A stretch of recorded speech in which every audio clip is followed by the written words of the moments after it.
Welcome to Cognitive Rampage podcast. We are live, my brother. Good afternoon. How you doing there? Welcome, my Cannabis Cowboy friend of a long, long time, man. Yeah, it's gone way, way back. Pull that mic deep into you, man. Pull it over. Yeah. All right, how's that sound? Yeah, Barry White style. Got to make love to the mic, unfortunately. Baby. It's been so long, man. I think I've been trying to get you on the show, man, for about, 3-4 years now? Yeah, I'd say about 3 years. Maybe 4. Yeah, a long time, man. And A lot of pressure. yeah, just I've been pressuring like a motherfucker. A lot of pressure. A lot of pressure. Well, the business you're in, man, is a lot of pressure, man.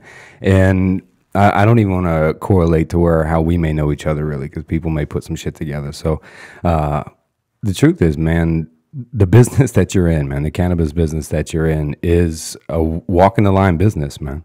It definitely is. It definitely is. There's a lot of safety involved.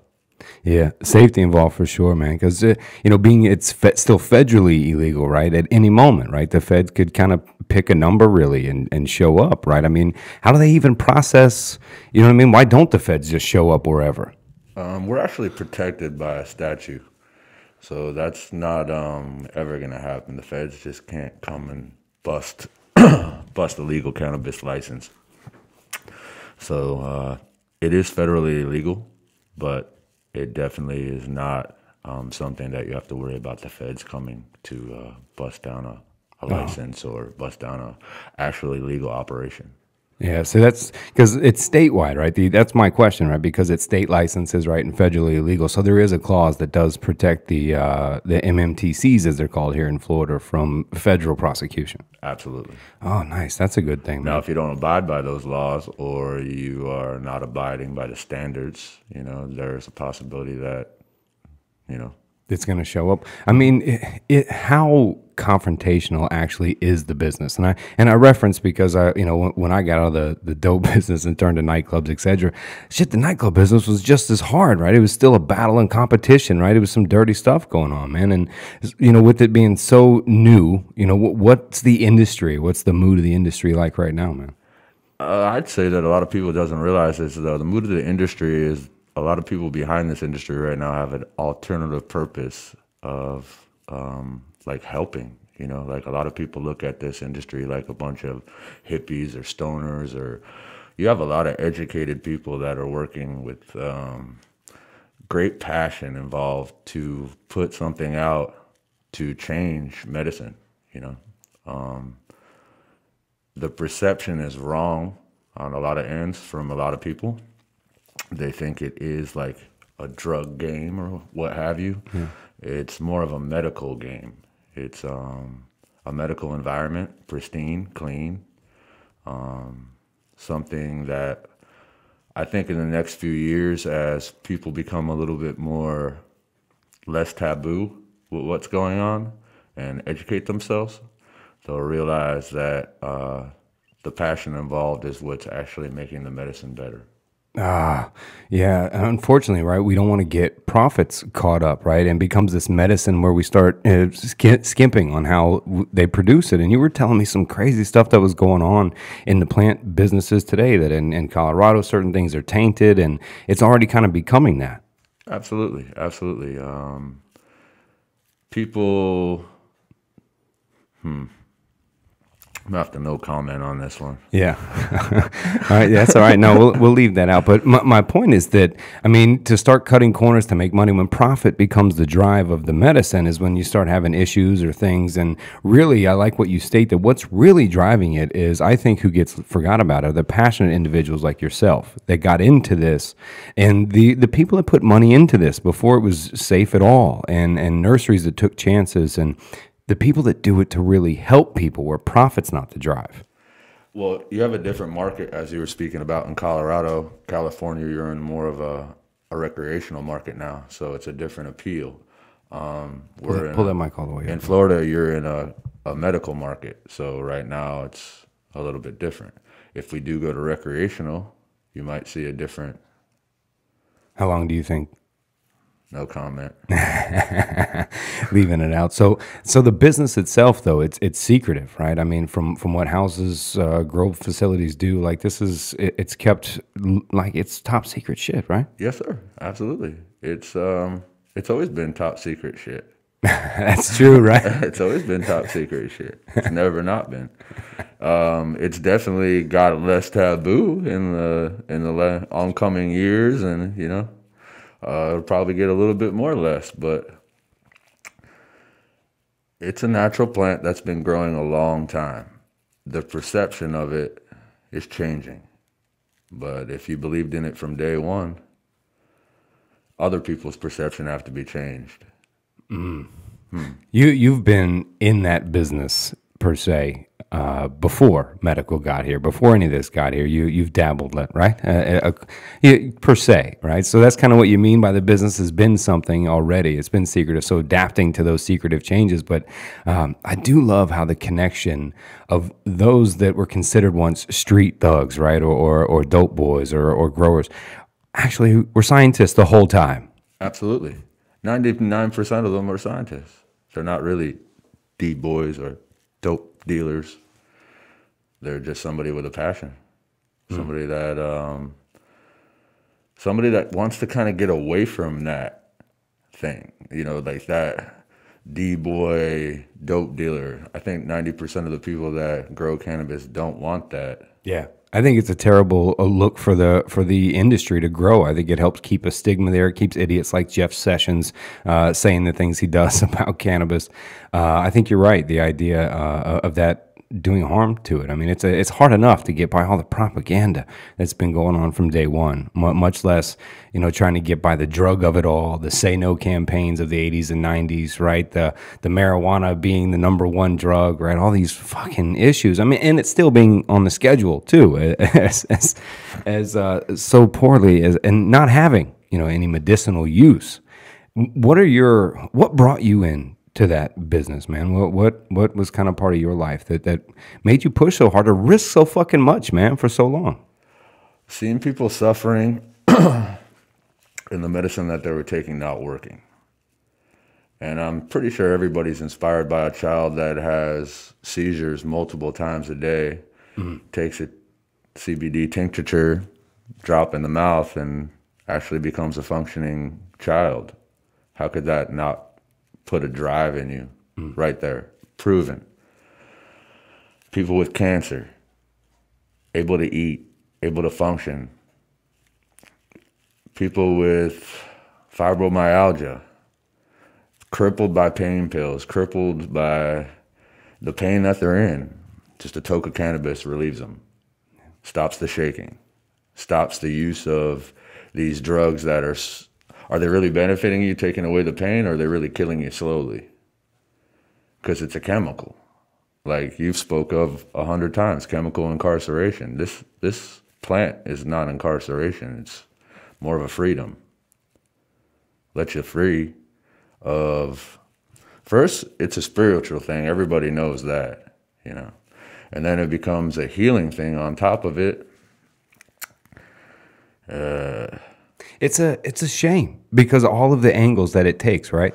I mean, you're talking spiritual intervention for people, medical intervention for some, pain relief for others, and we're driving through Connected, the organization that we put together is its use on ADHD. I'm standard proof of that personally, and being a mental health counselor and linked to that, I totally see a link and a treatment there.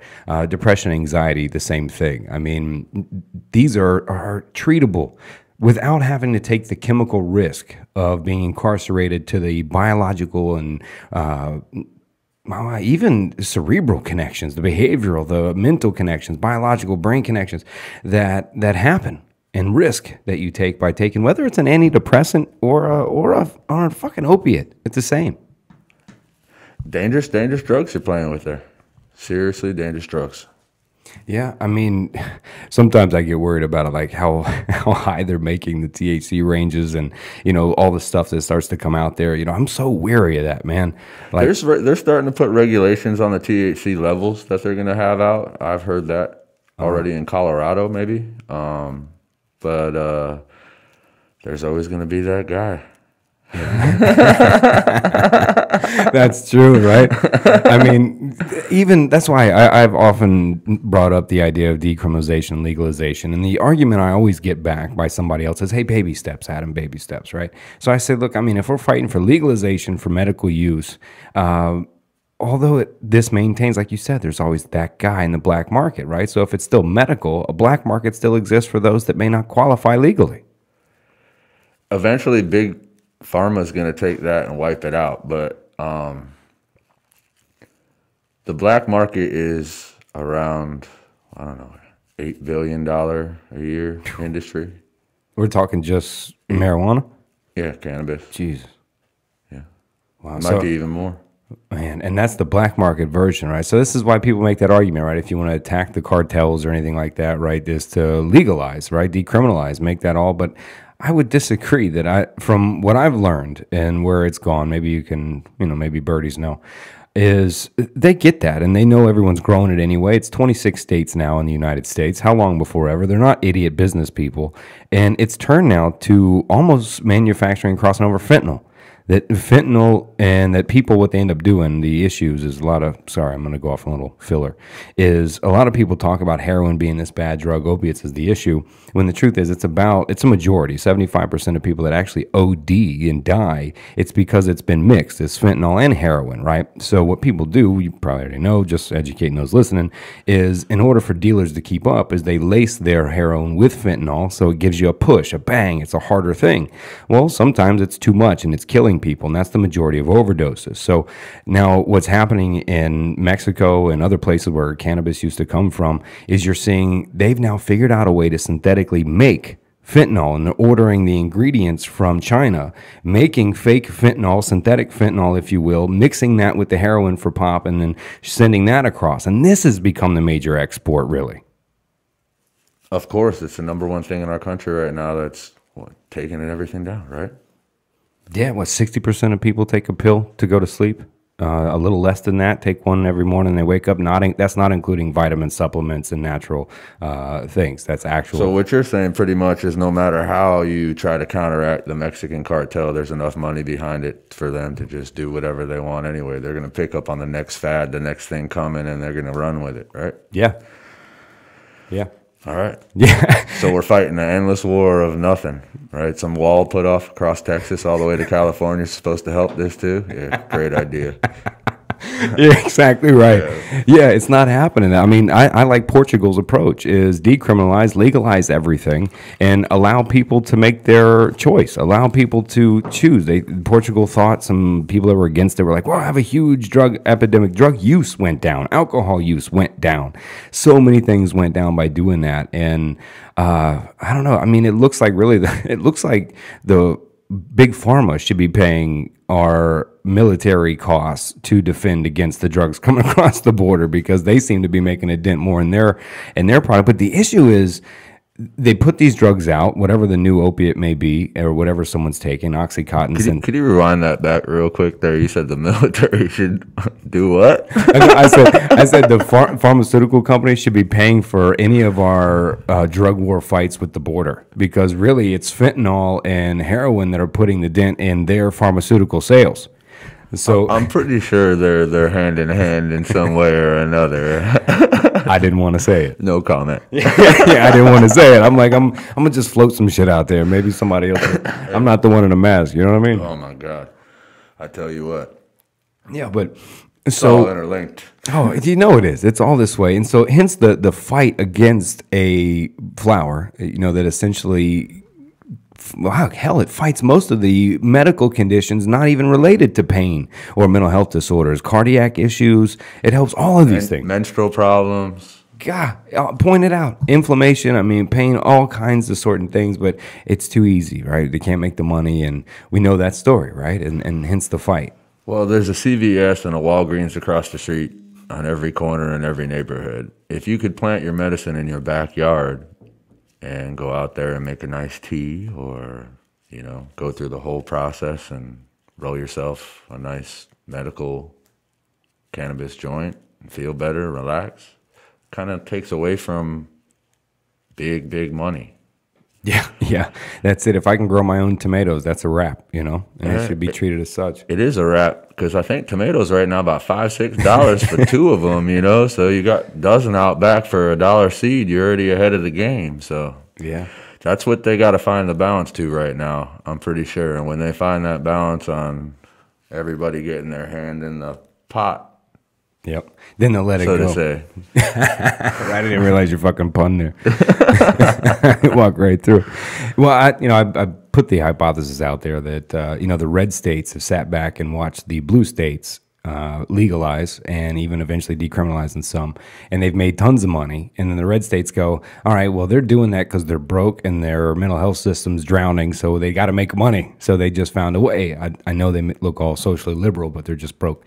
And then the right-wing states go, all right, they made money. How can we make more money on it? And then, that's why we're less. We're right behind, right? So once they figure out how they can control supply, right, which is what I think they're doing, and well, maybe I'm asking the right person. Are they setting up a way to control supply to set the market? Of course. There's going to be regulations. There already is regulations in place. There's going to be standards in place. There's going to be even more standards in place. What kind of shit are you going through? I hate kind of putting it out there, but what's it like, man, being I don't know, around the grow market, and what are these facilities like? Because I hear people still sometimes joking about how they're, going to get a license and open up a little, get their little grow operation going and open up a dispensary one day when they get that license, Just to put it in perspective, it takes $8 million to just have a bond to even get involved with the licensing. That's before buying your facility. That's before setting your facility up properly. That's before coming to the standard of regulations in your facility. So just put that in perspective when you hear a person next to you in a coffee shop or a bar telling you that they're going to do this. They're full of shit. They're absolutely full of shit. They're not going to do this. It takes a lot of time.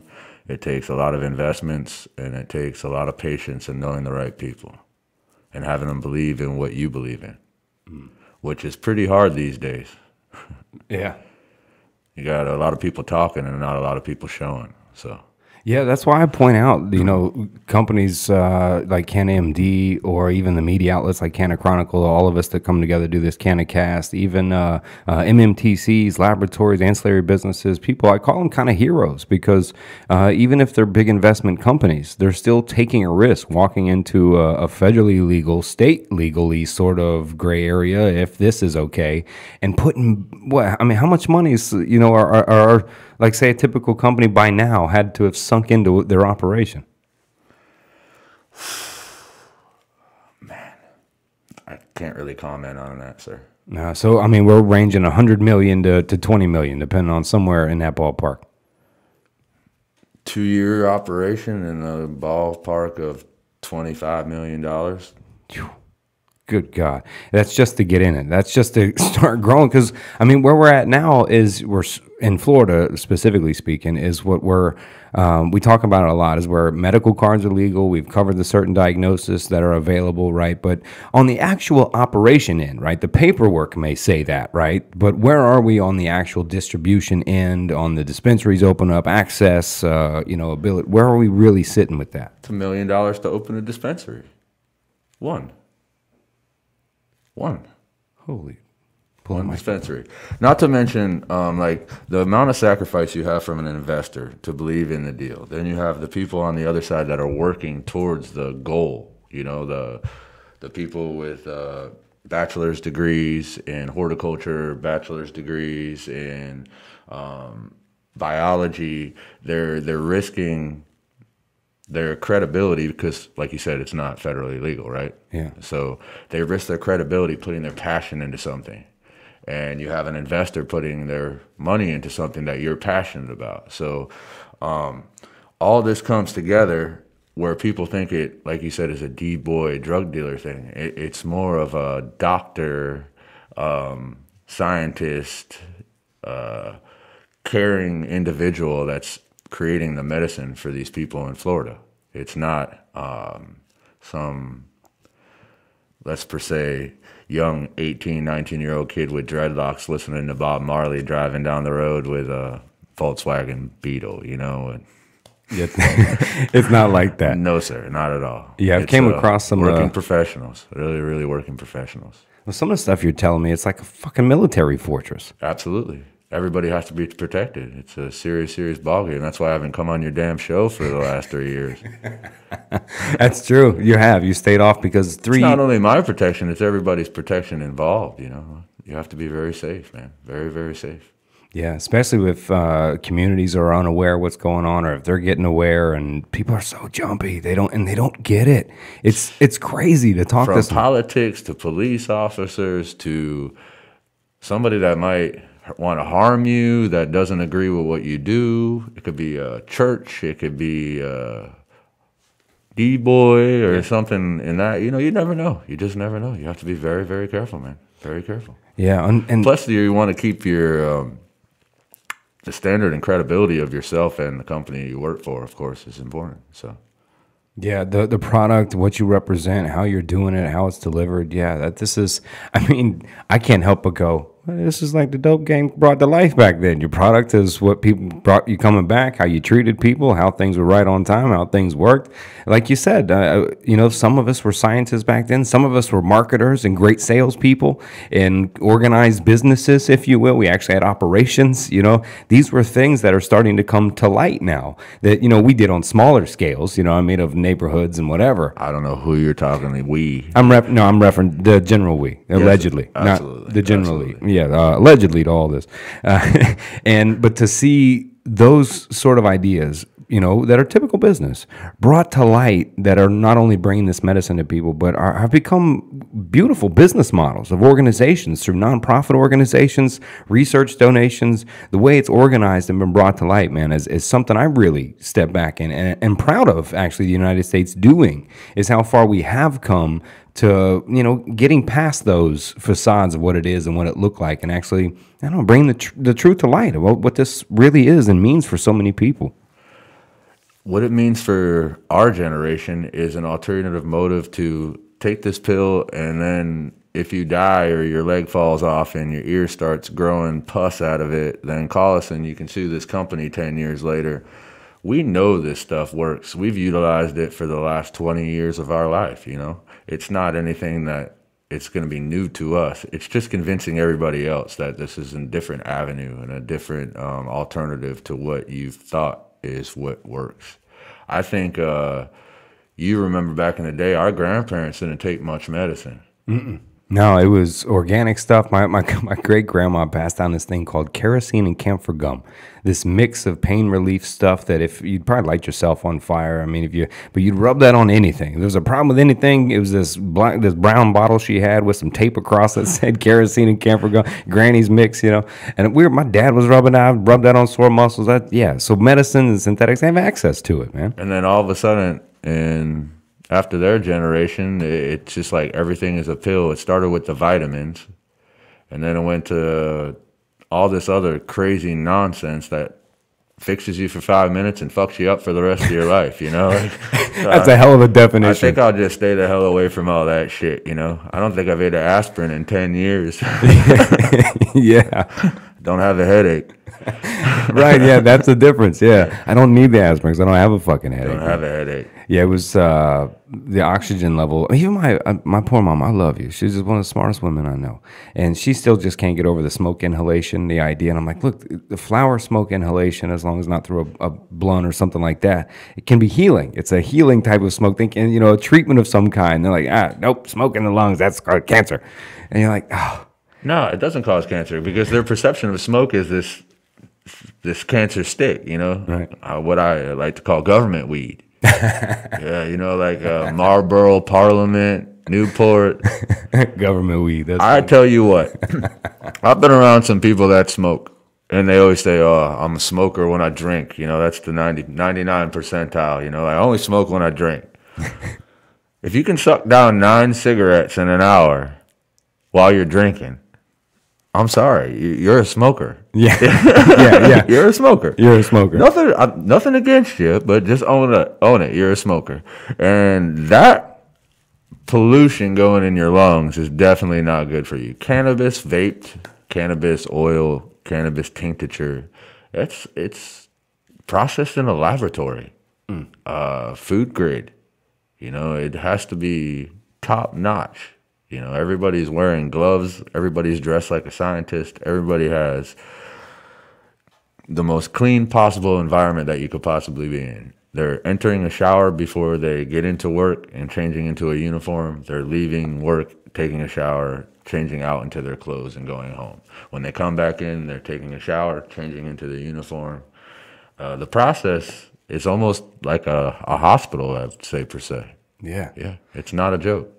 As far as security goes, like you were speaking about earlier, I have to no comment on certain things on security, but it's special to get involved in certain areas and be in certain rooms, have access that other rooms don't have access to. You know, like certain people could only have access to certain things, and it's not just a free-for-all.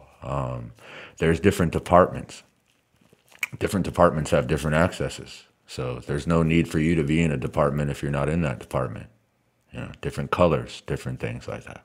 Holy shit. Yeah. So this is good information for people to know, because this really attacks it from the perception on the other side of, you know, they've all watched these fucking shows on CNN or MSNBC of raiding drug grow facilities, right? And some podunk guy out in the middle of nowhere, you know, and he's got some lights hanging up and the helicopter flies over and Billy Bob's sitting on the bucket in front of the house like my whole life's over.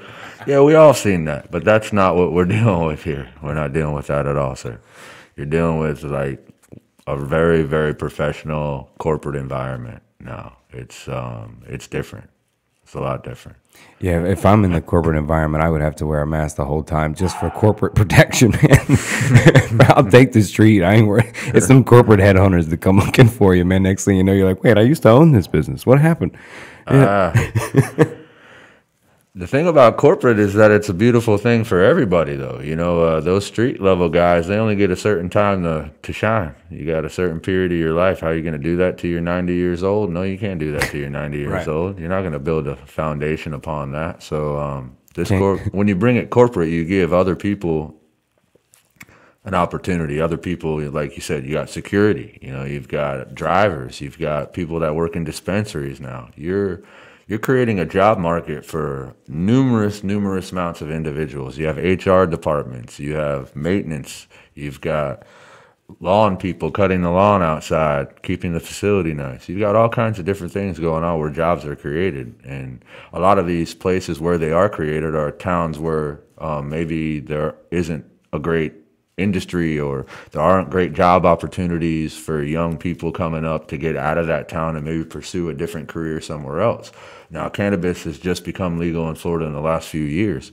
California, you got 10 years strong now, even more. So it gives people in the different areas in Florida where these facilities are an opportunity to maybe expand to another state, get out of Florida, go to chase another dream somewhere else. You never know. So it's a great point, man, because we all know the factory is dead in America. And these small towns used to be where the factories were set up. This is where you went to the car place. You went to the farm even, especially Florida's full of farms and orange groves.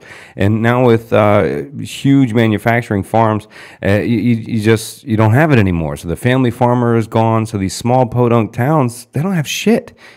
Nothing. So now you're bringing a reason to go get a degree in biology. A reason to get a degree in biology, a reason to do better, just in general. Like everybody wants to do better in the next generation, you know. So if you've seen this past generation in this podunk town not do so well, obviously these kids have a new opportunity to do well, you know. And one of the greatest privileges for me is I've done this for a while now.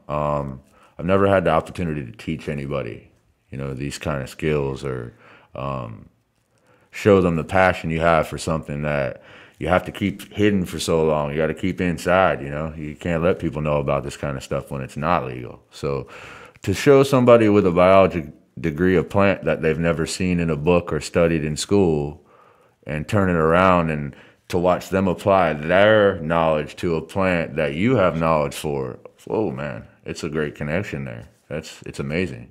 So that's where the people need to start to get the perception of the medicine. You might have people with experience, but then you have these kids with knowledge. and then the passion comes through, and it creates like this super medicine where people they're gonna change their perception. Yeah, like you might wake up the next day off of that pill and feel like a crazy maniac, or bang your head off the wall, or want another one. The only thing you're gonna do off cannabis is eat a couple more Oreos and probably get mad at yourself the next day that you ate about 5 and told everybody else you ate 2 or 3. No, man, I love the point that you pointed about teaching, man, because I connect with that same idea of I don't know, I didn't really know how to be a counselor when I got thrown in the bullpen, so I just taught.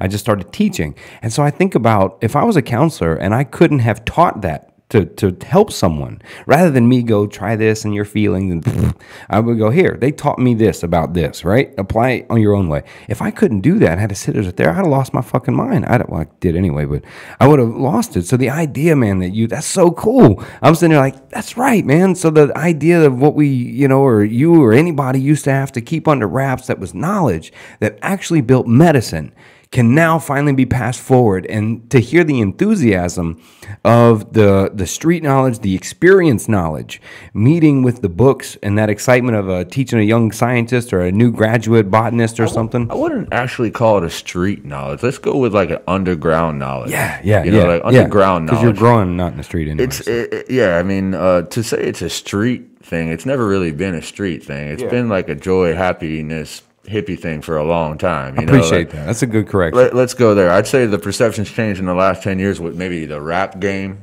because everybody wants to smoke a blunt and smell me before you see me kind of thing, Yeah.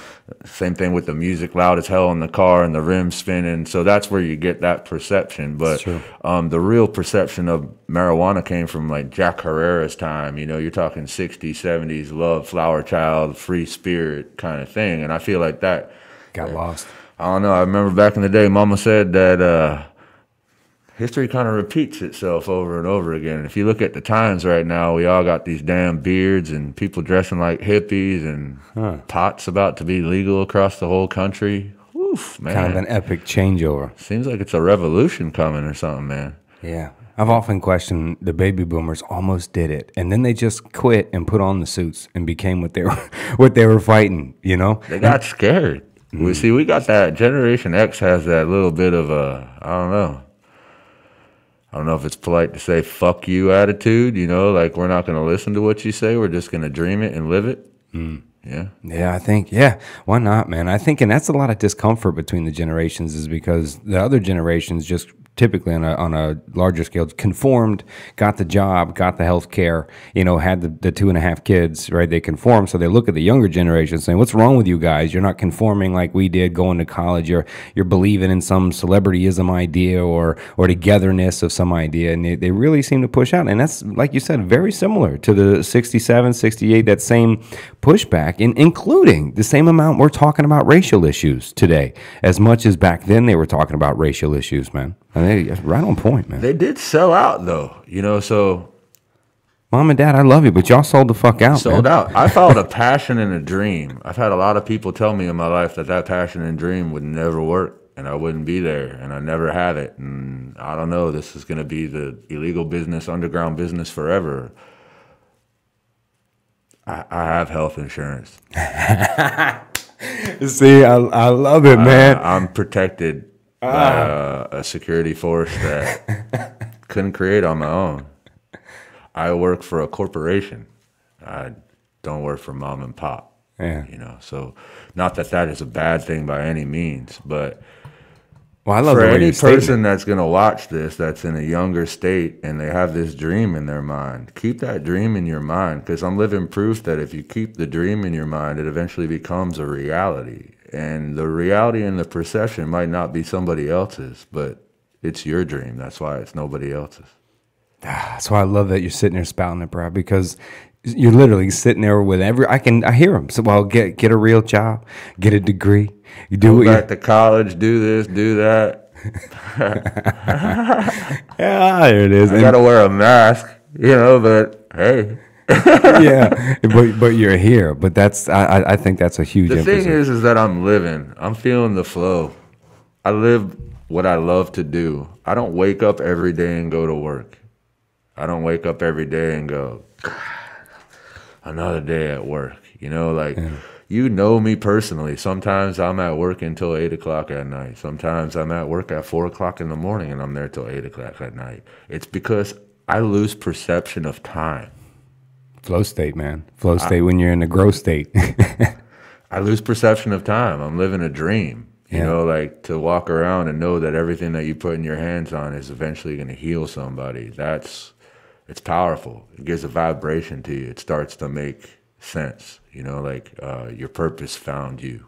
Mm-hmm. So I'd say that the procession of a grower or a cultivator in cannabis would be somebody that sleeps till 12 o'clock in the afternoon, wears sloppy ass pants, and doesn't shave or look accordingly, where that's completely wrong. These people are waking up at 4 o'clock in the morning. They're working till 5 o'clock. They're scientists and farmers. They're working an assembly line, but they're putting their passion into that assembly line. It's not 100 people. It's maybe like 5 or 6. No shit. So even in massive grow operations, we're talking. It's not a lot of folks, man. Not a lot of folks at all. You're talking maybe 2 or 3 people per department, 5 departments. Yeah, that's not big at all. No, not at all. Not at all. So those people's workload is substantial. Shit. And they're, let's not say anything's perfect. We strive for perfection, but, you know, progress is the best way to hit it. But if you strive for perfect and get damn close, I'm happy, you know. So there isn't much chance for failure because it's an assembly line, right? And you have a process that has to be met. And then you have investors that want to see results. So in that assembly line, you're going to have something that dies. It's a living organism. You're going to have pests, maybe, that you're going to have to deal with. You're going to have environmental issues to where it might be really cold and the AC breaks, or, you know. Maybe a hurricane shows up. Maybe a hurricane shows up and the power goes out, or you never know what's going to happen, you know. So there's a lot of obstacles that you're going to overcome. There's a lot of things that are going to be thrown in your face, but that's been the business forever, you know. Right. That's been the business You're forever. facing 5 to 10 on the first, you know what I mean? So, nothing changes. It's actually way less of a risk. So, I can see somebody operating with this risk and kind of going, what do you mean corporate investments? And relax, man. Like, this isn't pressure, man. It's not pressure at all. And that's one of the things that you come into transition when you have, you know, like that relationship with the college and the underground, with the college degree and the underground too, is, you know, they feel that pressure, whereas we don't feel that pressure too much. You know, you kind of look at it like, oh, take it easy. It's not that big of a deal. You know, like. I like the mentorship. It's like, hey, buddy, this isn't a final exam. You're all right. I know you got to get there. Your whole place isn't flooded and the cops aren't coming and, you know, it's all right. We made it through worse, trust me. But I'm pretty sure there's been a point in my life where I've been running down the stairs with plants in a garbage bag and stashing them somewhere because I've completely fucked up. And I can only imagine, as you were referencing before, man, because there's times where I allegedly showed up at this friend's house that I know, and pots and pans are everywhere, shit's cooking and boiling, and he's on to some new medicine. He's like, well, I found this natural plant that's growing in this place, and it's legal here, and if we mix this with something, maybe we're trying to reach some Parkinson's. And for me, walking in on that, I'm like, I love this. This is what happens. This is where medicine comes from. New antibiotics, new treatments, new ideas, man. And I think about the future of that. If we can get it to a medical level to where research is involved, I think that we'll see a change in medicine for the future to where we'll have a much more healthy being in general. I've never seen anybody take a pill and come out ahead. I've never seen anybody in my therapy rooms that were talking about how their husband smoked a joint, came home and beat the shit out of them. Never. I've never heard that. No. But you have experienced cancer in remission, and you have experienced people with MS stop shaking. Live on air on the show. You've experienced people with MS actually live a life where they feel comfortable and they don't feel like isolated. I've had personal experiences with that myself. I haven't seen a pill fix cancer yet. No, we just get to keep people alive a little longer and drain their relatives' bank accounts for another 6 months to 2 years. Absolutely. And I don't know if you know about the MS medicine and stuff, but people end up becoming immune to that, and then they have to get on something else. And the shot that they take for MS, you're talking like $800, $900 a week. Phew. Fuck. Yeah, we had a cannabis cartridge might cost you $70, and that'll last you at least a month. My God. But that's $800 a shot, not going to the big corporations who pay the lobbyists that influence the politicians in our local area to pass legislation or keep legislation from passing to keep the chemical incarceration hammered down, man. That's above my pay grade. No, you're literally in the trenches doing that, man, and fighting it on the other side. You know, there's such a big gathering happening, a movement to change it, like you pointed out. It's not a war. It's definitely a movement. It's not that we hate Big Pharma or that we disagree with everything that they're doing. It's like we need to change. It's not working, right? Yeah. It's not working. It's not, man. It's not working. And so I think that's what our generation was, we kind of strived on. If it didn't work, well, let's fix it. Right, isn't that what they taught you? Right, they taught us as kids, right? If it doesn't work, change the system. And instead, we, even as parents, propagandize the same system down to our children many times and don't even realize what we're saying. Now, when you look at the way politics is rolling right now on TV, which I don't really watch too much or partake in, and it kind of takes some advice from me, it keeps you pretty nice and happy. But to hear it from everybody else, it kind of looks like everything's falling apart. But if you look underneath that first layer, it kind of feels like everything's coming together a little bit more than it's falling apart.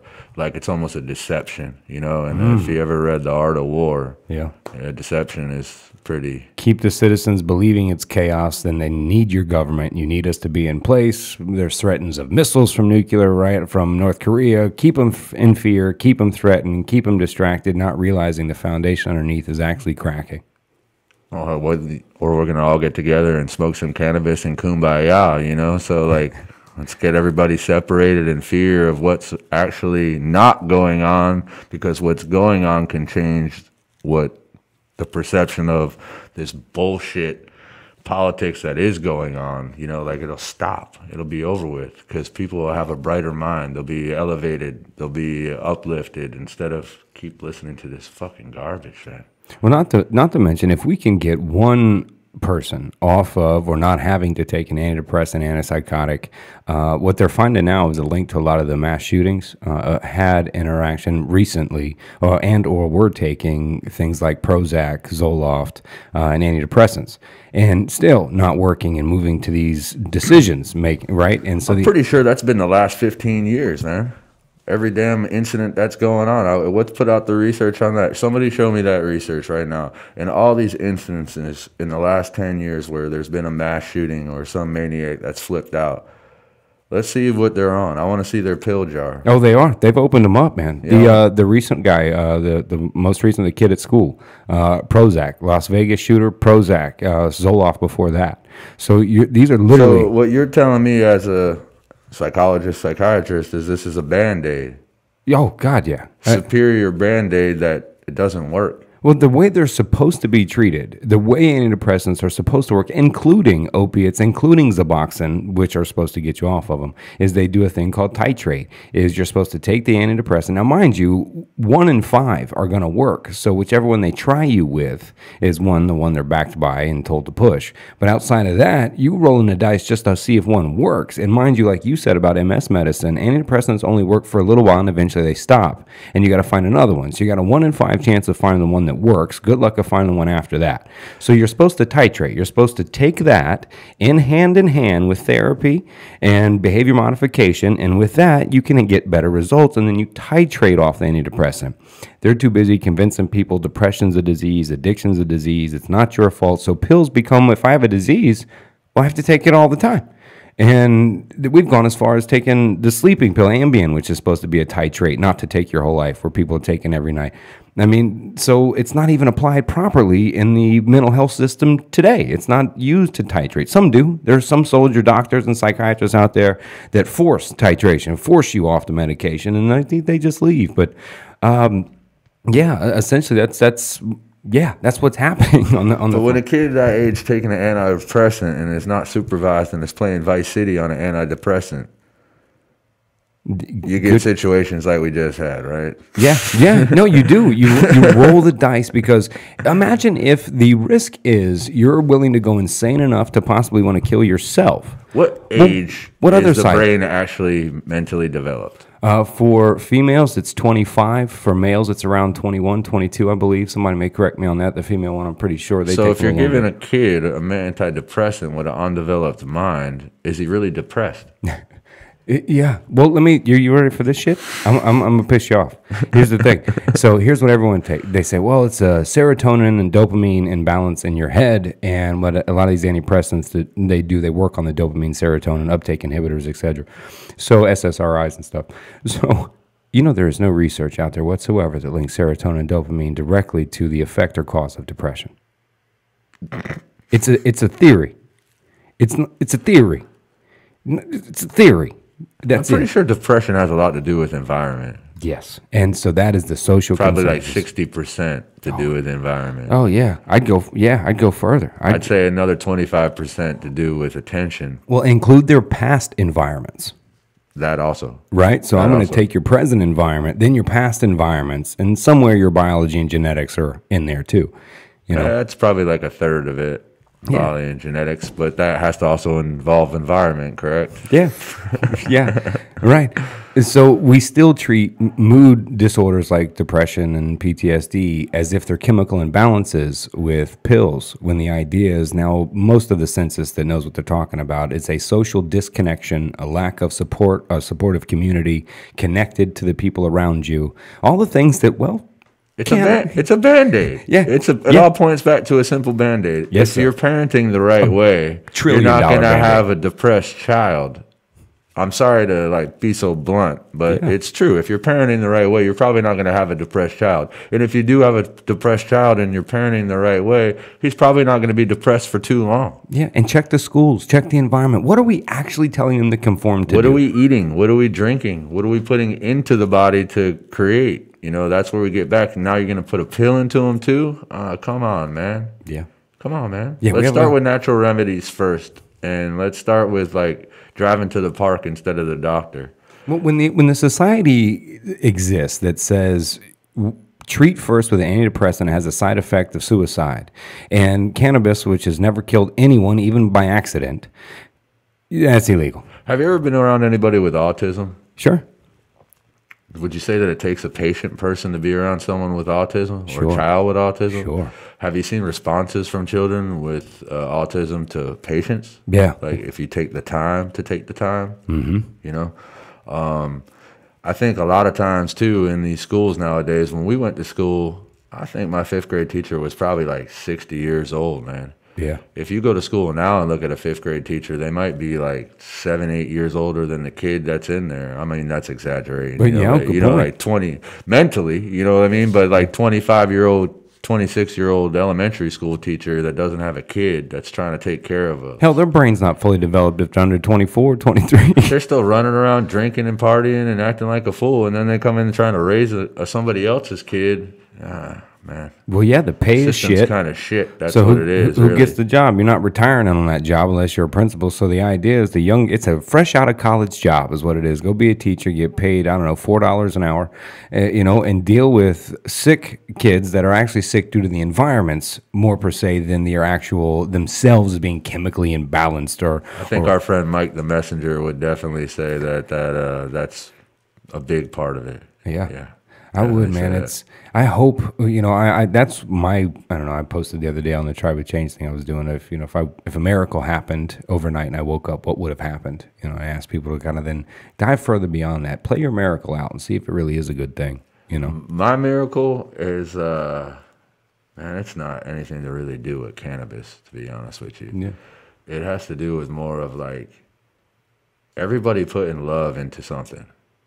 I think where we've lost in the last 20 years in America, per se, is people lost a lot of love. They lost the vibration and connection to things. If you put love into something and you put love into everything around you, then you're only receptive to it. If you put hate and that vibration out there, you're receptive to that. I've never smiled at anybody and got spit on. Yeah. I've never treated anybody with respect and been disrespected. Yeah. And if I disrespected enough to want to get angry, then you just walk away. You know, you don't engage. So I think like everybody just getting along and getting over the ego and getting over all the bullshit, that would be my like perfect little perception of the way shit should be going on right now, you know, or in the next 5 or 10 years. Like, well, I think you're in the right medicine business that may allow that awakening of certain individuals. That's a great way to put it. Is I think everybody needs to be a little bit more awake and a little less unplugged.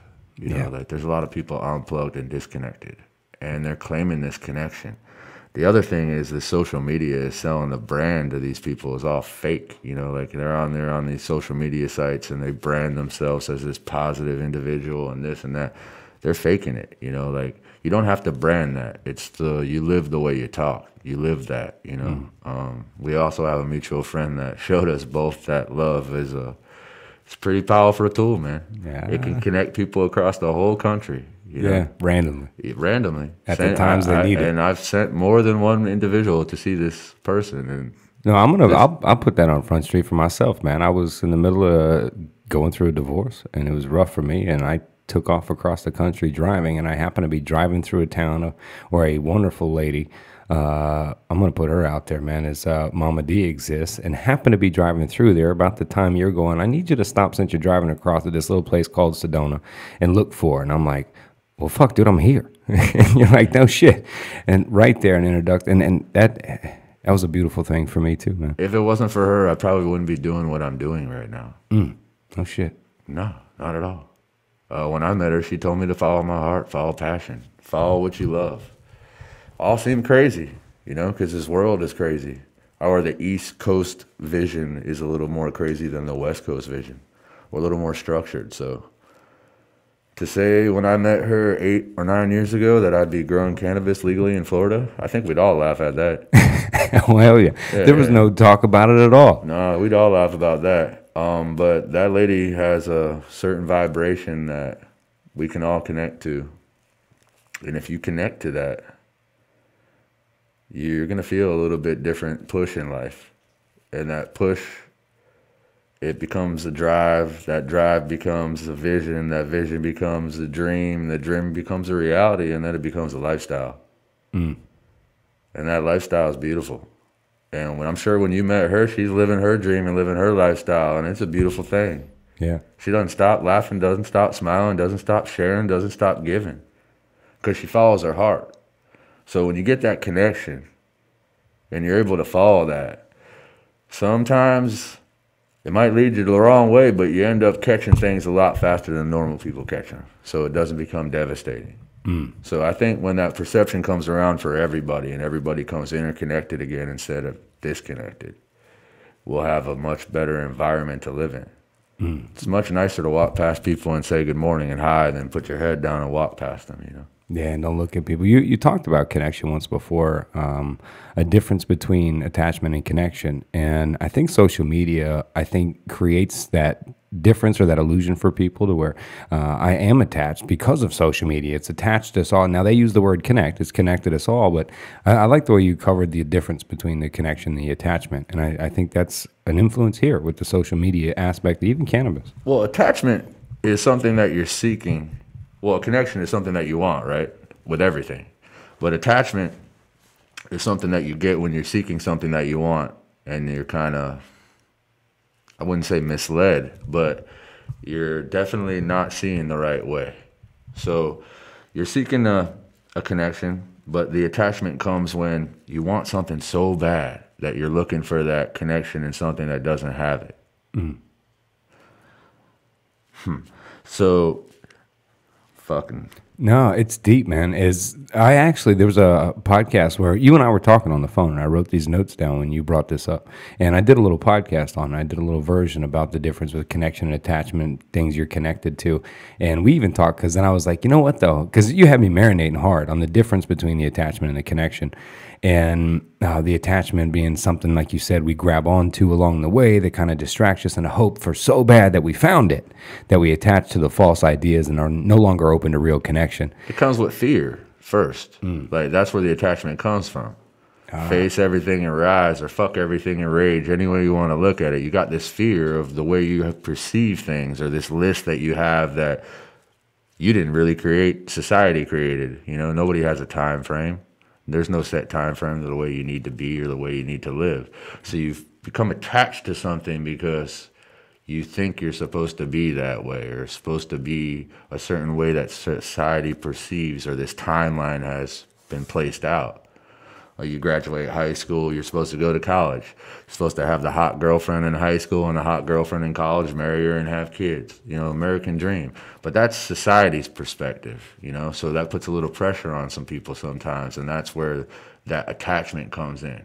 And then when they're attached to this stuff and they actually sit back and they start dreaming again, they start realizing there's no connection. Yeah. Oh man, why is there no connection here? Why don't I feel connected to this person or this job? Because it wasn't love. You know, and that's where you bring back the whole love thing. If you're attached to something, you might not feel that vibration of love, but if you're connected to something, you've already felt the vibration of love. That's why you're connected to it already.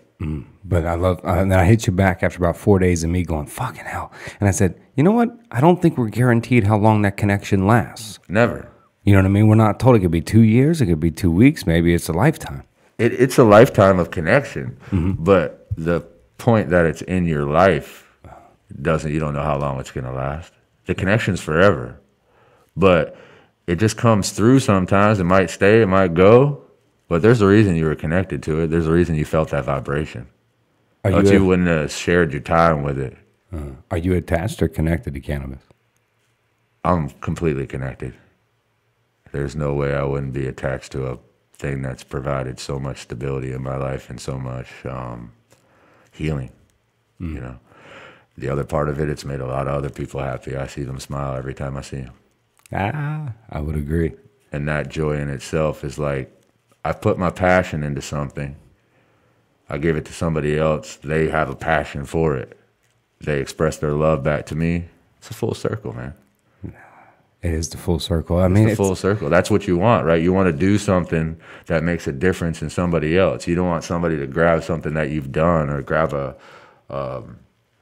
let's say a podcast that you put out and say it's shit. You know, you want somebody to look at the product and the thing that you're putting out and say it's beautiful, it's wonderful, and that's where that connection comes. Now, if you're attached to your job and you're just putting out some used car, or selling some bullshit dream every day, like, hey, this is a Toyota, blah, blah, blah, here we go, buddy, yeah, ha, ha, ha. And then you go home and tell your wife, I'm so fucking sick and tired of selling Toyotas. You know, like, this dumb son of a bitch spent 40 grand on a Toyota today. Nah, you're attached. There's no circle. By the time you get home, you already broke off of what you did. I get home, I can't wait to think about getting back and touching my fucking plants again. Come on. What the fuck, man? Yeah. How does somebody break through that fear, man? Because the reason I think you're the person to ask for this is because to stay in the business you were in for so long with a focus and a passion to get to this legal state, you know, you had to face those ideas of hanging it up. I mean, not just like a fucking entrepreneur, because you're facing other issues. You're facing freedom being gone, other ideas, right? So staying in that, you know, that's why I ask you is, how do you face that fear and for them, it's not incarceration, right? It's just losing a job. Yep. So how does one face, their fear? You go back to that attachment connection thing again, right? How do you face your fear is you don't become attached to anything. If it doesn't believe in the same passion and the same dream that you have, then it's not for you. So if you're not attached to anything, you've isolated yourself to be so focused on your dream, eventually it's just going to lay out in front of you because you're focused on it. Distraction, that's what's going to keep you from getting you to your dreams. Not having the discipline to stay away from the distraction will keep you from your dreams. And you don't want to sit back in 20 years and be like, I shoulda, coulda, woulda. because it's too late, right? Yeah. Everybody always says it's too late. So if you just stick to it, there's been a lot of times where I've tried to hang things up and try a new route and it still calls you back, man. You know what works, right? You go to a restaurant and you eat same shit all the time and you love it. You don't go there and order some shit because you're going to be disappointed. It's obvious, you know what I mean? It's obvious. So just stick to it, you know, like no matter what curveballs thrown at you, the roof caving in, you feel like everybody's walking out of your life, whatever it is, it doesn't matter. It's because it's the natural process when you're following your dream, you know? Sometimes things just start moving out of the way. Things start happening a lot faster. It's because you're connected. How's that correlated to the same as being connected to, I don't know, a family of plants? You know, cultivating that. You know, how is that? I'll give you a great example. Yeah. On a daily routine. Oh, there you go. I don't play with microphones, obviously. All right. Go I ahead. could water any between 1,800 and 3,000 plants, right? Yeah. It's a team, but you oversee the team, you go through the process. So you want to make sure everything's, you know. Certain times, certain lights have to be off and on. I can take you in a room of 800 plants, per se, in the dark, right? Now, a plant doesn't have a voice. Plant doesn't have legs, doesn't have hands, doesn't have a mouth. I take every kid in that room and tell them to close their eyes. And trust me for a second, I'm not going to play with your ass or grab you or nothing like that. But there's 800 plants in here that you're giving love with me every single day for the last week. This is after 7 days with me. They're going to give you love right back. Every single person that I've taken in that room walks out of there and looks at me with this chicken skin like, what the hell is going on? Mama D calls them God bumps. God bumps have you connected to a living organism because you're showing it love every day and caring for it. And it shows you love back.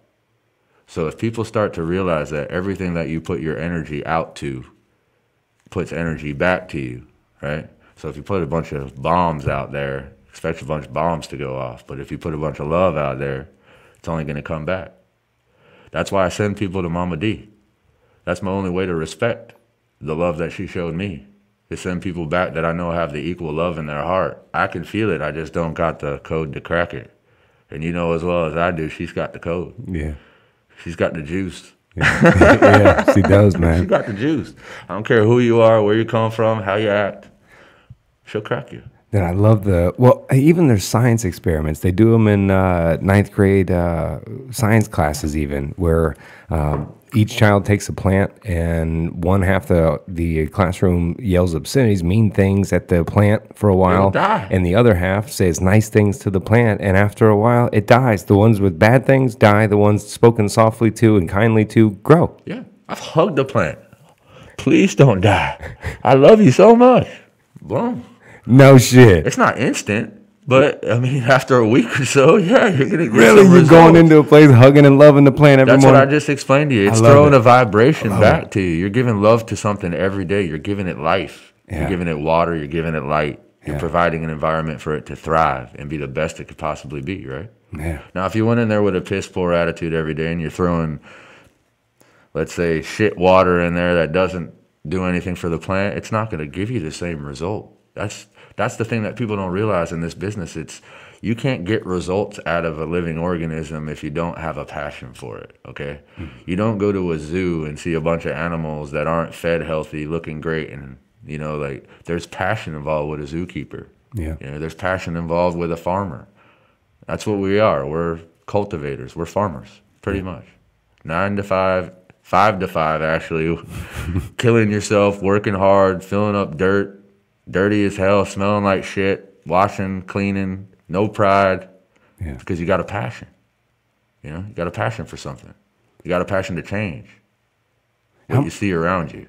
How much of, well, because you know the plant, the cannabis plant development from birth to end and rotation and cycle more than anybody I know, and also a vibe that's tapped into what's happening, you know, in the world. So you already correlated how the grow rooms and love out, you know, but how a human then develops through life as the birth of a plant, a cannabis plant begins, all the way to how it may end or the result of it in a correlation of somebody's human experience. You know what I mean?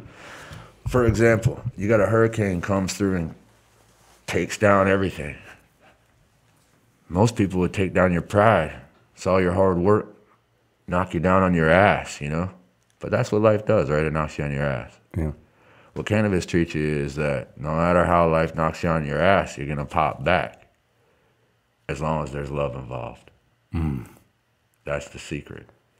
Now, I've seen things happen in front of my face that almost feel unrealistic, because if you don't have power and the temperature is 120 degrees, things aren't supposed to stay living. Yeah, but they live. Yeah. Because there's so many people there that love the damn things, and they're trying hard to keep them living, that they just bounce back. So the lesson learned from cannabis is resilience. Always. Yeah. And if you stay resilient and you stay strong, you could probably heal people. Ooh, that's a good one, right? Damn. Bruh. Oh, man. I love it that the fact that, you know what, to all the other growers out there, I'm sure that you have love and stuff, but if you're looking for that scientific secret weapon, really, it's just love, man. It's just love. There's no chemical. You could use different chemicals. There's all kinds of companies. Number 1 milliliter is love, man. I dig that, man. You'll come back on Cannacast a lot more? I doubt it. You're probably never going to see me again. That's why I wore the mask. Well, that's the good point, though, man. But it's dropping the inside information, right? Because a lot of times right now in this business, all you're seeing are the PR people, the marketing people, and the conspiracy people. You're seeing all the people that want to make a quick buck. Those aren't the people, man. Those aren't the people that are behind it. You know, for a long time, I've been talking to you about this for the last, 4 or 5 years. Yeah. How many of these people have been talking to you about this for the last 4 or 5 years? No. So there's a lot of people that just jumping in because they see the alternative money motive, you know? Yeah. It's like jumping on the real estate bandwagon or just jumping. Everybody's got a real estate license. Bitcoin. Yeah, Bitcoin. What the hell is a Bitcoin? I don't even know what that is. But yeah, that too. You know, like, so that's where I think the perception's getting messed up a little bit, because you're seeing these people moving, shaking, middleman's between doctors sometimes, and doctors want this and they want, man, that's not how it works. You're getting that PR stuff. This isn't pharma. You know, we're not big pharma, man. We're not here to blow smoke in anybody's ass. You know, we're here to change, make a difference. I can bring medicine, man. I appreciate you coming on, man. No problem. Yeah, sometimes I try to give people a shot, because sometimes there's a real thing called podcast remorse. I do it often, where I do a podcast and at the end I go, shit, I meant to say, or I wanted to cover the one thing I wanted to get to, I didn't. So if there's anything that maybe you didn't get to, doesn't have to be, but if something you wanted to say or make sure got out there or something, man, just a reminder for 1 second of podcast remorse for not having it. You talk about attachment and connection, man. How many times have you and I tried to separate, and this fucking shit keeps bringing us back together? Yeah, man. Full circle. That's the only thing I got to say. It's real. I dig it, bro. Love you, man. Take it easy. Love you too, bro.